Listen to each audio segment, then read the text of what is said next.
बात आज की चैनल के कार्यक्रम आर पार में मैं सुरेंद्र चतुर्वेदी आपका स्वागत करता हूं। तो क्या रामचंद्र चौधरी सच में उठा सकते हैं गांधी? चौधरी साहब शायद बिफरे हुए हैं, उनका बिफरना भी वाजिब है। वो शहर वासियों के लिए रात दिन एक कर रहे हैं, हर नई चुनौती का सामना कर रहे हैं, मगर उनकी व्यवहारिक परेशानियों के लिए सरकार कोई हल निकाल ही नहीं रही। तंग आकर उन्होंने जिले की प्रभारी मंत्री उप मुख्यमंत्री दिया सिंह को साफ कह दिया है कि यदि अजमेर डेयरी से जुड़ने वाले रास्तों को जल्द ही ठीक नहीं किया गया तो वे अजमेर डेयरी से उपभोक्ताओं को दूध पहुंचाना बंद कर देंगे। यह धमकी उन्होंने सोच समझ के दी है। तब दी है जब गत दिनों स्मार्ट सिटी अजमेर में पानी ने तबाही मचा दी थी और चौधरी जी की डेयरी चारों तरफ से टापू बन गई थी। शहर में दूध की सप्लाई पूरी तरह ठप होने के आसार बन गए थे।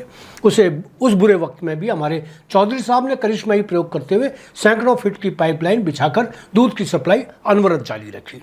यह तिलिस्मी रास्ता सिर्फ और सिर्फ कोई सिरफरा जाट नेता ही निकाल सकता था, सो हमारे चौधरी साहब ने निकाल लिया। इसमें कोई दो राय नहीं कि यदि दूध का वितरण रुक जाता तो 1 करोड़ रुपए का हर रोज किसानों को नुकसान हो जाता।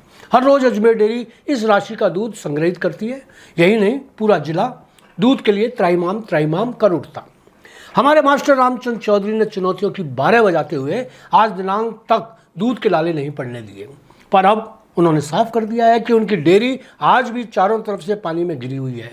रास्ते सोच भी नहीं सकते उतने खराब पड़े हैं। सड़कों को सड़क कहो तो वे भी अपना अपमान समझें।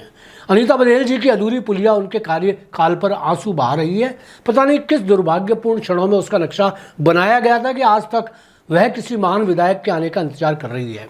रेलवे फाटक सालों से बंद कर दिए गए। अंडरपास से बड़े बड़े वाहनों की तो क्या, 2 पहिया वाहनों की आवाजाही भी संभव नहीं। भरे हुए पानी से इस मार्ग ने भी नारकीय रूप ले रखा है। सुभाष नगर से आने वाले रास्ते डेयरी के लिए लाभदायक नहीं। कुल मिलाकर डेयरी टापू बनी हुई है। यहाँ यह भी बताना चाहूँगा कि अजमेर डेयरी की नई इमारत और उसका परिसर विश्व स्तरीय है। आपसे आग्रह है कि कभी डेयरी जाकर देखें। दावा है कि आप देखकर अंदाज़ा नहीं लगा पाएंगे कि यह डेयरी अजमेर में बनी हुई है या विदेश में। विश्व की सबसे घटिया स्मार्ट सिटी अजमेर में, विश्व की सबसे स्मार्ट डेयरी अजमेर में है। बावजूद इसके इस डेयरी को स्थानीय प्रशासन और नेतृत्व ने 2 कड़ी का बनाकर रख दिया है। चौधरी जी चुनाव हार गए, वरना उनको किसी नेता को कुछ कहने की जरूरत ही नहीं पड़ती। वह स्वयं ही अधिकारियों के होश ठिकाने ले आते।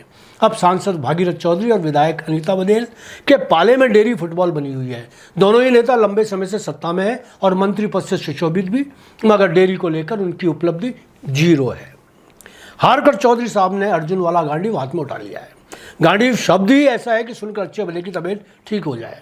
गांडीव भी चौधरी साहब ने मुख्यमंत्री दिया जी के समक्ष उठाया है। उन्होंने साफ कर दिया है कि यदि रास्ते जल्द ही ठीक नहीं हुए तो वे दूध की सप्लाई रोक देंगे।